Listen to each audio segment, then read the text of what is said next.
which are both God's. Peace be to you, the reader. Hallelujah, hallelujah, hallelujah. Wisdom, let us arise, let us hear the holy gospel. Peace be with all. And with your spirit. The Holy Gospel according to St. Luke, let us be attentive. Glory to you, O Lord. Glory to you. The Lord spoke this parable. There was a man who had 2 sons, and the younger of them said to his father, Father, give me the share of property that falls unto me. And he divided the living between them. Not many days later, the younger son gathered all that he had, and he took his journey into a far country, and there he squandered his property in loose living. And when he had spent everything, a great famine arose in that country, and he began to be in want.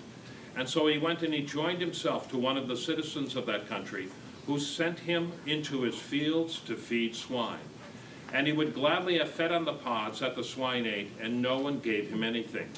But when he came to himself, he said, How many of my father's hired servants have bread enough to spare, but I perish here with hunger? I will arise, and I will go to my father, and I will say to him, Father, I have sinned against heaven and before you. I am no longer worthy to be called your son. Treat me as one of your hired servants. And he arose and he came to his father. But while he was yet at a distance, his father saw him and had compassion and ran and embraced him and kissed him. And the son said to him, Father, I have sinned against heaven and before you. I am no longer worthy to be called your son. But the father said to his servants, Bring quickly the best robe and put it on him, and put a ring on his hand and shoes on his feet, and bring the fatted calf and kill it, and let us eat and make merry. For this my son was dead and is alive again. He was lost and now is found. And they began to make merry. Now his elder son was in the field, and as he came and drew near to the house, he heard music and dancing. And he called one of the servants and asked what this meant. And he said to him, Your brother has come, and your father has killed the fatted calf, because he has received him safe and sound.